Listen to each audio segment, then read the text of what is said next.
friends, and welcome back to Akash Thakur classes again. Friends, पिछली video में हमने अपना सेकंड चैप्टर का पहला topic natures and importance of management principle तक ख़त्म कर दिया था। आज हम अपने नेक्स्ट टॉपिक पे आएंगे, fails principle of management. Henry fails, उन्होंने 14 प्रिंसिपल दिए थे। बट अगर आप इससे पहले अगर मेरे चैनल पर नए हैं तो आप चैनल को सब्सक्राइब करें और बेल आइकन प्रेस कर दें ताकि आपको मेरी वीडियो के अपडेट मिलते रहें। फ्रेंड्स, आज हम अपना सेकंड चैप्टर बहुत ही एक अच्छे तरीके से सेकंड वीडियो में इसकी एक मान चलिए कि ये सबसे अभी कॉन्सेप्चुअल वीडियो होगी सेकंड चैप्टर की। और इस वीडियो का क्वेश्चन हर बार एग्जाम में पूछता है, कभी केस स्टडी में कभी डायरेक्ट कभी इनडायरेक्ट पूछता है। जो कि इसमें सबसे पहले है प्रिंसिपल्स ऑफ मैनेजमेंट, आपको बता चुका हूँ। इसमें फेल्स प्रिंसिपल्स ऑफ मैनेजमेंट क्या होता है? Fails principles of management friends, एक मतलब ये हेनरी फेल्स एक ऐसे बिजनेस स्टडीज में एक ऐसे मान चलिए जैसे साइंस में साइंटिस्ट होते हैं, ऐसे बिजनेस स्टडीज के एक ऐसे ये साइंटिस्ट टाइप में थे जो कि अपने 14 प्रिंसिपल दिए थे कि किस तरीके से आप किसी भी ऑर्गेनाइजेशन में या किसी भी अपने जो गोल होगा उसको किस तरीके से आप अचीव कर सकते हैं।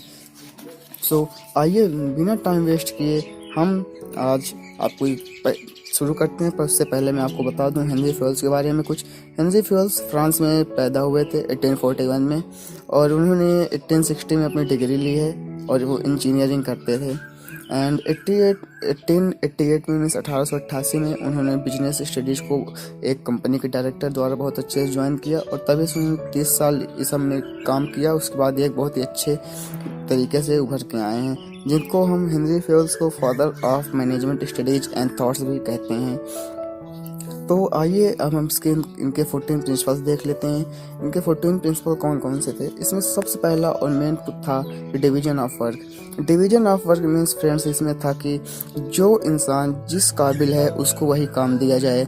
जैसे कि अगर आप स्पेशलिस्ट हैं दांत के, तो आपको किसी भी हॉस्पिटल में दांत का ही आपको काम दिया जाए। अगर आप किसी ऑपरेशन के सर्जन हैं अगर, तो आपको सर्जरी का ही काम दिया जाए। मतलब कि अब कोई इंसान जिस चीज़ में एक्सपर्ट हो या जिस चीज़ में उसकी स्पेशलिटी हो उसको वही काम दिया जाए। अगर वही काम दिया जाएगा तो अपना बेस्ट देगा। तो ये था अपना डिवीजन ऑफ वर्क। अब सेकंड आता है अपना authority and responsibility. Authority and responsibility friends अगर देखा जाए दोनों एक ही बात है। इसका मतलब था कि जो अथॉरिटी और रिस्पॉन्सिबिलिटी है उन दोनों में जब तक बैलेंस नहीं होगा तब तक किसी भी कंपनी का ग्रुप गोल अचीव नहीं हो सकता। तो हेनरी फेल्स ने कहा था कि अगर आपको अपनी कंपनी का ग्रुप गोल अचीव करना है तो अथॉरिटी और रिस्पॉन्सिबिलिटी को बैलेंस करके चलना पड़ेगा।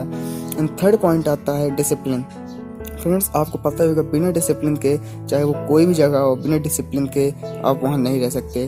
तो हेनरी फेल्स ने वही कहा कि अगर आपको अपने कंपनी का ग्रुप गोल अगर अचीव करना है तो एक दूसरे के साथ डिसिप्लिन पे, एक दूसरे के साथ कोऑर्डिनेशन बना के रहना होगा एंड कोऑपरेट करके चलना होगा। तभी आप किसी भी अपने जो ग्रुप गोल है जो आपने सेट किया है, टारगेट जो सेट किया है उसी को अचीव कर पाएंगे, अदरवाइज आप नहीं कर पाएंगे। एंड फोर्थ पॉइंट था अपना unity of command. Unity of command का फ्रेंड्स मतलब होता है कि मान चलिए कोई भी जितनी बड़ी ऑर्गेनाइजेशन हो उसमें एक सिंगल ऐसा बॉस रहेगा कि जो कि सारे एम्प्लॉयज को कमांड देगा कि आप ये करो आप ये करो। ऐसा ना होना चाहिए कि हर इंसान अपने आप को बॉस माने और जिसका जो मन हो वो कमांड दे दे। तो फेल्स ने कहा कि बॉस पूरे कंपनी में एक रखिए और वो जो कमांड देगा वही आपको पूरा फॉलो करना पड़ेगा। एंड फिफ्थ पॉइंट है अपना unity of direction. Unity of direction means Henry fails ने कहा था कि जितने भी कंपनी के एम्प्लॉयज हैं, जितने भी कंपनी में काम करने वाले हैं, चाहे वो टॉप लेवल हो, लो लेवल हो या मिडिल लेवल है, उनका सिर्फ एक ही काम होना चाहिए, सिर्फ एक ही उनका डायरेक्शन होना चाहिए। जो कंपनी का जो ग्रुप गोल है उसको अचीव करना है। अगर आप कंपनी को ग्रुप गोल अचीव करने के लिए अगर यूनिटी ऑफ डायरेक्शन नहीं रखेंगे तो मे भी हो सकता है कि आपका ग्रुप गोल अचीव ना हो। एंड सिक्स पॉइंट अब अपना आता है subordination of individual interest to general interest. तो individual interest to general interest means फिर पता होगा कि मतलब हेनरी फेल्स ने कहा था जो भी उसमें कंपनी में काम करने वाले हैं वो अपना खुद का सिर्फ अपना इंटरेस्ट मीन्स अपना फ़ायदा न देख के पूरे जो ऑर्गेनाइजेशन है उसका फ़ायदा देख के चलें, ताकि कम से कम ऑर्गेनाइजेशन का जो गोल है, जो टारगेट है वो अचीव हो सके इजीली। तो इसीलिए हेनरी फेल्स ने कहा था कि इंडिविजुअल इंटरेस्ट से आप जनरल इंटरेस्ट या ऑर्गेनाइजेशनल इंटरेस्ट पे मूव करें। एंड 7th पॉइंट अब अपना आता है remuneration of persons. Remuneration of persons means आपको रिम्यूनरेशन तो आपको पता ही होगा, salary and wages. Remuneration of persons means होता है, हेनरी फिल्स ने कहा था कि जो इंसान जिस काबिल है उसको उसी हिसाब से एडिक्वेट सैलरी मिलनी चाहिए। जैसे अगर कोई इंसान अगर 10,000 पाने का लायक है तो उसको 10,000 ही दिया जाए, ना कि उसको 12 या 15,000 दिया जाए। वही जो आपने पैसा अगर एक्स्ट्रा लगा देंगे, जो अगर उसको दे देंगे तो वही पैसा अलग कहीं और लग जाएगा, तो ग्रुप गोल अचीव करने में इजी रहेगा। एंड 8th पॉइंट अपना आता है centralisation and decentralisation. Decentralisation and decentralisation friends, अगर इन दोनों में अगर कॉम्बिनेशन नहीं होगा तो हो सकता है कि जो अपना ग्रुप गोल है वो अचीव ना हो पाए। सेंट्रलाइजेशन एंड डिसेंट्रलाइजेशन का मतलब होता है सीधी सी बात में कि कोई भी कंट्री, कोई भी कंपनी या कोई भी ऑर्गेनाइजेशन है, अगर किसी एक चीज़ में सेंट्रलाइज करके काम करेगी तो उसका बहुत ग्रुप गोल जो इजीली अचीव हो जाएगा। बट अगर वो डिसेंट्रलाइज हो गई तो उसको ग्रुप गोल अचीव करने में बहुत ही ज़्यादा कठिनाई आने वाली है। एंड 9th पॉइंट है scalar chain. Scalar chain friends होता है मीन्स इसमें जो एक होता है, जैसे एक इसमें मान चलिए एक चेन टाइप की होती है जिसको आपको मस्ट है ये फॉलो करना ही करना है अगर ऑर्गेनाइजेशन में आपको काम करना है तो। जैसे कि आपको एग्जाम्पल के तौर पे ऐसा मान लीजिए कोई अगर लो लेवल का अगर एम्प्लॉई है, अगर वो डायरेक्ट टॉप लेवल से बात करना चाहता है तो ये पॉसिबल नहीं है। जो लो लेवल का एम्प्लॉई होगा पहले अपने सुपरवाइज जिसके सुपरविजन में है मीन्स अपने सुपरवाइजरी से बात करेगा, फिर सुपरवाइजरी अपने मिडिल लेवल मैनेजमेंट से बात करेगा, फिर मिडिल लेवल मैनेजमेंट वो धीरे धीरे बात करवाते हुए तब टॉप लेवल तक बात जाएगी।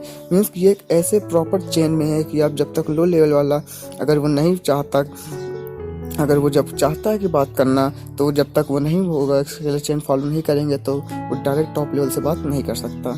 एंड इसीलिए हेनरी फिल्स ने कहा था कि आप स्केलर चेन को फॉलो करते हुए चलिए कि मीन्स जो एम्प्लॉय जिस लायक है उसको उसी हिसाब से उसके मैनेजर या उसके सुपरविजन उसको हैंडल करें। एंड 10th पॉइंट था ऑर्डर।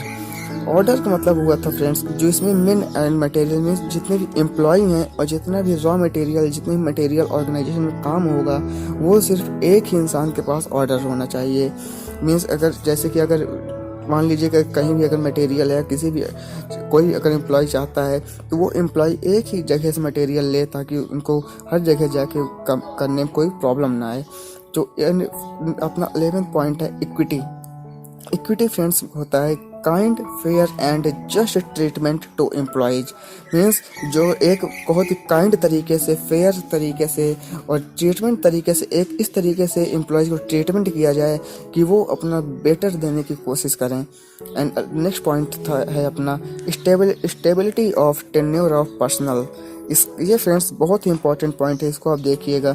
इस stability of tenure of personal means होता है जो इसमें फ्रिक्वेंट टर्नओवर, मतलब जो हमारे पास जितना टर्नओवर हुआ है और जितना भी एम्प्लॉयज का रोटेशन हुआ है, मीन्स जितने भी एम्प्लॉयज अगर बीच में छोड़ के आए गए हैं तो उनका कितनी उनकी स्टेबिलिटी है, कितना उनका फ्रिक्वेंट मैनर है, आप उसको देख के काम करिए। एंड अपना नेक्स्ट पॉइंट है इनिशिएटिव। इनिशिएटिव मीन्स जो आपके कंपनी में जितने भी एम्प्लॉयज हैं उनको बीच बीच कुछ ऐसा दीजिए कि वो अपने सेल्फ मोटिवेट होकर काम करें और बीच बीच उनको ऐसी ट्रेनिंग या ऐसे उनको इनकरेज करते रहिए, उनको सजेशन देते रहिए कि वो खुद अपना कंपनी बेस्ट देने की कोशिश करें। एंड लास्ट पॉइंट है और आज की वीडियो का लास्ट पॉइंट है spread the cops. Spread the cops means होता है फ्रेंड्स इको फ्रेंडली। आप इसको सिंपल लैंग्वेज में कह सकते हैं इको फ्रेंडली सिस्टम से काम करना। इको फ्रेंडली मीन्स अगर आप टीम के साथ और ग्रुप के साथ काम करेंगे तो आप कोई भी ग्रुप गोल बहुत ही इजीली अचीव कर सकते हैं। बट अगर आप इंडिविजुअल करेंगे तो आपको बहुत ही कठिनाई आने वाली है। सो फ्रेंड्स आज की वीडियो में तो खैर बस इतना ही। अब हम मिलेंगे आपको अगली वीडियो में। फ्रेंड्स इससे पहले मैंने आपकी वीडियो में so please like, comment, share and subscribe my channel and don't forget to press the bell icon for the latest update of my videos because now we are uploading the EST videos